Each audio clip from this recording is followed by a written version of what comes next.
I'm not gonna lie, I have been through it, sister. And if it wasn't for my girls nurturing me back to life, I'm not sure where I would be. If it wasn't for them, I don't think my heart would really come back to form. It would have been back there, down in the dumps, flat.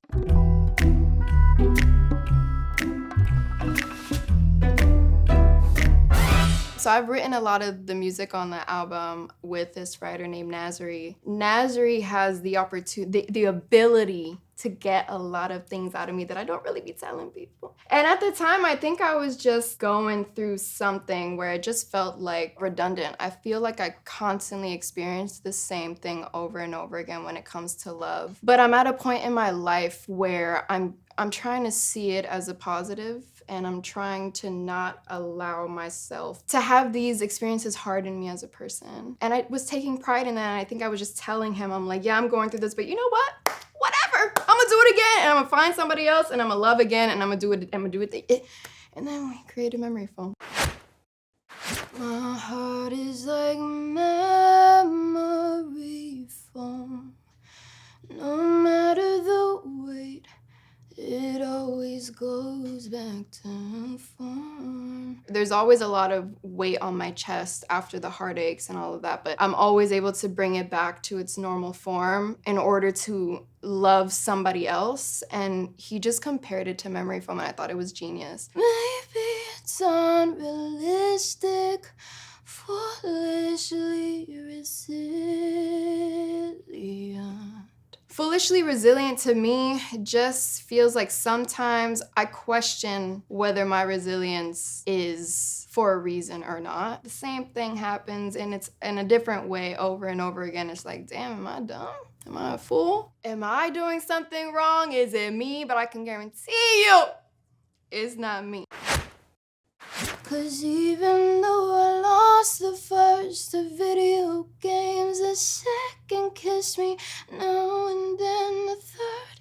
He only told me things that made me feel I meant nothing. The tea about the video games. This was not a young love. You would think it was when I was in middle school. No, I was an adult. But what sealed the deal for me, during the pandemic, he got addicted to video games, streaming video games. I said, I'm losing to this one. I'm not even gonna fight for that. I wish him the best. He is a great guy. It was just weird times, pandemic, we were lost. Oh, I will try again. You would think trying again gets easier. For some reason, in my experience, they get worse. I don't know what's going on necessarily. I'm gonna keep trying, but something's wrong. It's not me. I feel like I'm evolving. I feel like I'm growing. I'm in my bag. My heart's like a blade of grass, and you can cut it to pieces, but it keeps growing back. Another Nazri, a blade of grass. I will give him credit where it's due. I guess he's good at songwriting or whatever, because I would never say blade of grass. He is taking me out of my comfort zone. I wouldn't have thought of that, but it's so true. Actually, it's funny, when he said it, I was like, so whack. But then I was like, wait a second, it is like a blade of grass. Think about it. Maybe a poor decision, pointlessly consistent.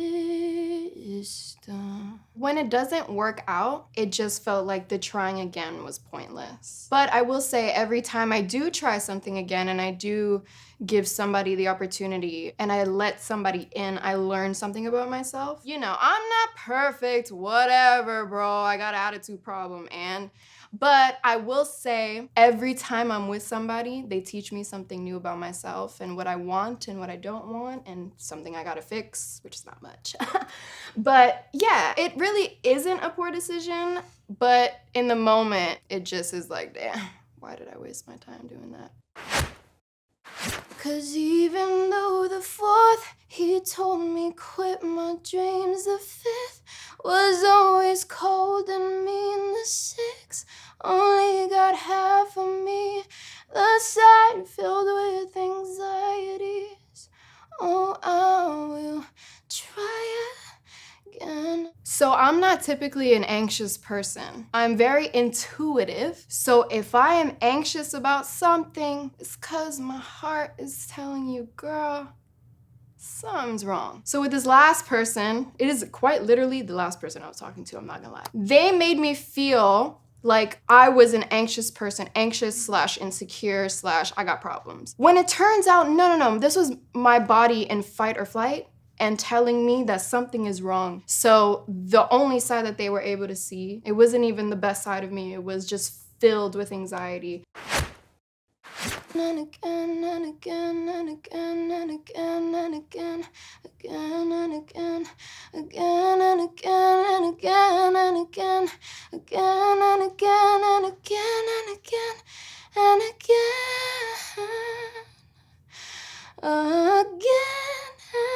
again, again, and again.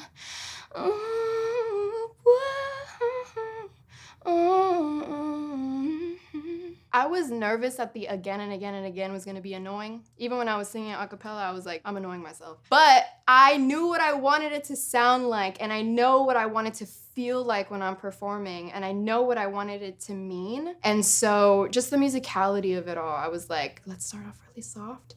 And I want to progress and get it bigger and bigger and bigger because I want that to feel like a relief for people when they're listening to it. That is literally how the song started for me, was the bridge, which I've never done that before. And I was like, I want to get here at some point.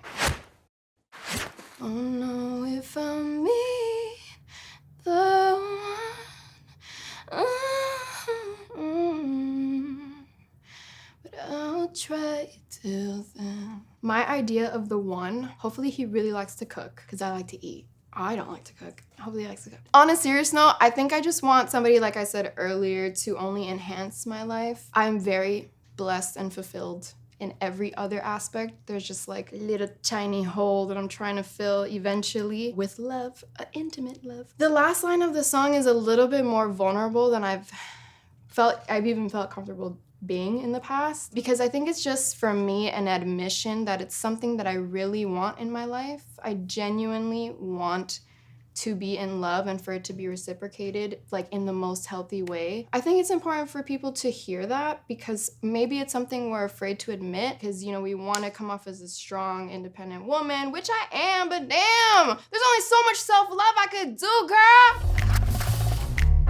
The music video for Memory Foam, I thought it was important for me to highlight how important my girls are in my life. They have been there for me through everything, and we always talk about, like, in the future when we do find that person, how beautiful it's gonna be for us to look back at everything we went through together.